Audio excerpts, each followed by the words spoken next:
PGF place na sous mandat de dépôt madame Diagne nekk jabar si ki nga xam ne que moo di Madiambal Diagne mi aussi sëñ Saliou ak ki nga xam ne que moo di Mouhamed Diagne nekk doom si ki nga xam ne que moo di justement Madiambal Diagne ñu leen daal di toppee si kanam yoon ak wàllug yoonal pour association de malfaiteurs et complicité hors du pays ki nga xam ne que moo di Madiambal nag moom jamono ji avenir am ak li nga xam ne que moo di décembre sénégalais ñu koy daal di xaar nii waaye tout d'abord Arfan naka la daal di jàngatee par rapport ak ñu yóbbee prison li nga xam ne que moo di justement sëñ Saliou ak ki nga xam ne que moo di Mouhamed Diagne dans l'affaire Madiambal bi nga xam ne itam bu ba tey mi nga am ay rebondissements de taille allant dans ce sens.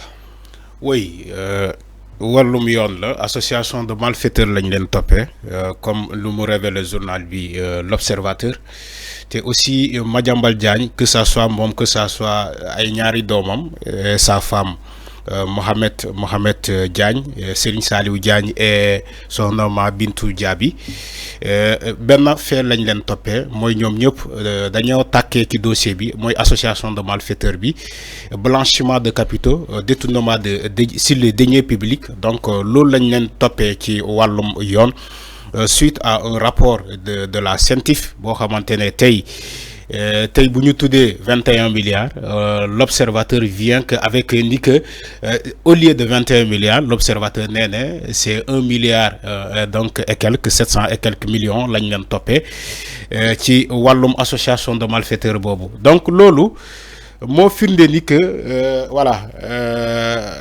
rapport bi am na te c'est pas le fait que Madiambal Diagne mu daw loolu moo tax ñu jàpp sa famille mais c'est du fait que toute sa famille est citée dans ce rapport cette transaction suspecte boo xamante ne moom la ñu waxoon ni que la société Ellipse Project International moom la viré woon à Madiambal Diagne te Madiambal Diagne jël xaalis boobu tas ko ci ay compte doomam ak jabaram te aussi la société Pharaon bu ñu ne Madiambal Diagne moo ko moom je crois que foofu mooy problème bi société Pharaon boobu parce que Bintou Diaby moom moo ko géré woon jabar Madiambal Diagne te bu ñu duggee ci société Pharaon boobu ils ont vu réellement ils ont des données de base ils ont vu des informations ni comme quoi que effectivement Madiambal Diagne moom société boobu te mu dënk ko jabaram doon ci actionnaire donc les hauts commandes loolu c'est un fait boo xamante ne justice moom la teg ci loxo sénégalais yi même si Madiambal Diagne de la France il est en train de nier les faits moom nee ne d'abord procédure bi baaxul d'ailleurs c'est ce que ses avocats ont déclaré même l'arrestation de Mohamed Diagne dañuy jàpp ni que il n'a pas été cité donc dans les chefs d'inculpation mais quand même le juge a pris la décision de le placer sous mandat de dépôt le deuxième fils Mohamed Diagne les avocats demandent tout simplement la nullité donc du procès ou bien du mandat de dépôt de Mohamed Diagne mais tout en grosso modo Fallou dafa démarrer ci la société Ellipse Project International boo xamante dañu ne société française la moom moo recruté Madiambal Diagne comme interprète architectural donc boo xamante ne ci projet bi contrat bu ko lié Ellipse ak État du Sénégal on parle d'une transaction de xaalis bu toll ci 400 milliards même si des autres parlaient de 200 et quelques milliards voilà et information bi dafa tellement bëri ay rebondissement mais ce qui est sûr que la société Ellipse Project International moom moo signé un contrat gré à gré il faut insister sur le fait que le contrat n'a pas été lancé comme les autres contrats même on voit la Cour des comptes n'est même pas au courant comment dirais-je l'Assemblée nationale n'est même pas au courant donc la Cour des comptes n'est même pas au courant donc contrat boobu bu Ellipse signé ak État du Sénégal c'est un contrat gré à gré sous négociation la des deux parties ñoom ñoo déggoo seen biir parce que boo xoolee le rapport de la CENTIF dañu ne balaa que État du Sénégal di signer contrat bi ak Ellipse Project International Madiambal Diagne et sa société Pharaon a déjà encaissé une somme d'argent déjà venant de Ellipse ce qui veut dire que Madiambal Diagne a donné des garanties à Ellipse ni que boo ñëwee coûte que coûte État du Sénégal dina la jox xaalis bi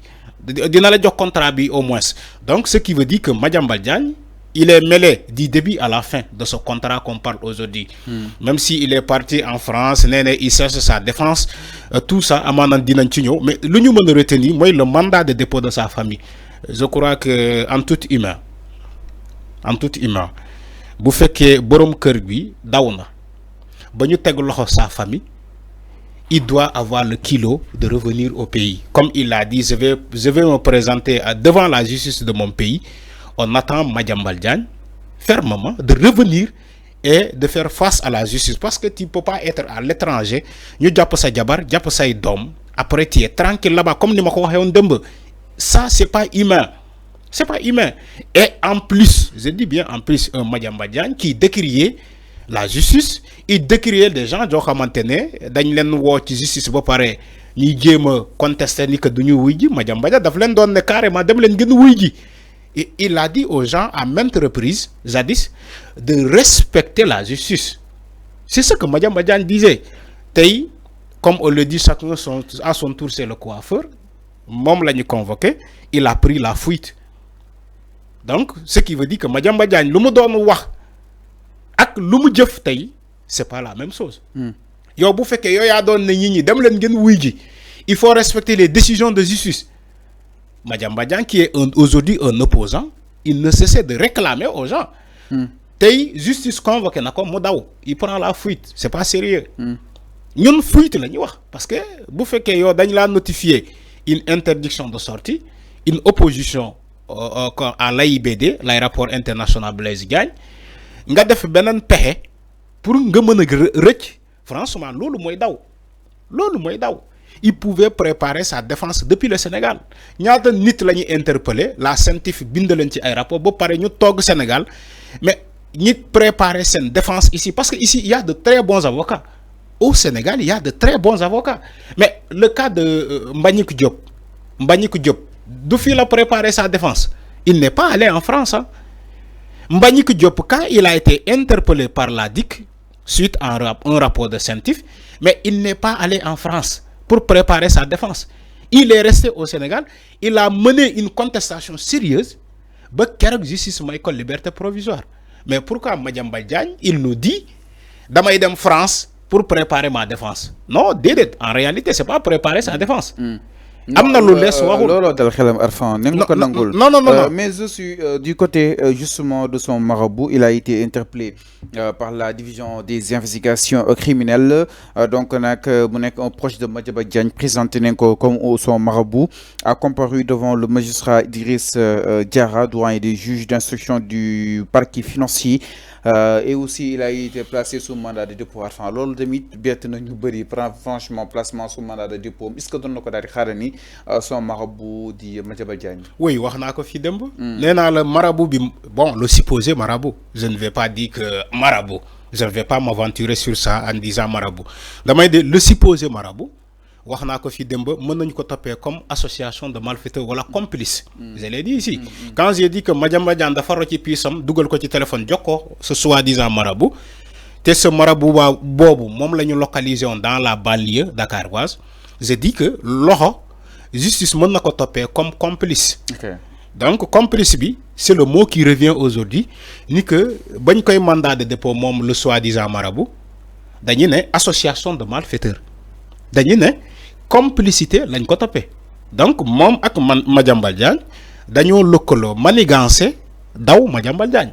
Justice loolu la wax du man Arfan maa ko wax justice moo wax loolu. ñu ne marabout bi yow Madiambal Diagne plan bu mu lal pour daw yow bokk nga ci ñu mu waxal. Est-ce que xamoon na si dara yow xam nga yow da nga poser question est-ce que xamoon na si dara mais justice waxul loolu. ñun justice lu mu wax la ñuy retenir pas ce que Fallou a dit. Donc, justice, moi, connais. Yo, dama lay topé comme association de malfaiteurs. Toi, le soi-disant marabout à Madiambal Diagne. Toi, le soi-disant marabout de Madiambal Diagne. Dama lay topé pour complicité. Alors. Parce que yo, yaa ngi yor une partie de Madiambal Diagne avec toi le téléphone de Madiambal Diagne. Pourquoi moi ñu retrouver ko c'est ce marabout là c'est clair leer na. c'est ça la complicité ba tey jëm si wàllu wi ba tey si mbiru ki nga xam ne que moo di Madiambal Diagne. Je rappelle que c'est une émission li nga xam ne que moo di le talk. Donc nag l'affaire financière impliquée Madiambal Diagne prend une tournure spectaculaire alors que son épouse et ses 2 enfants dans une place exactement sous mandat de dépôt. Mais enfin dañoo gis ni ñu ne affaire Sanjif Madiambal Diagne 1,176 milliards 7 chèques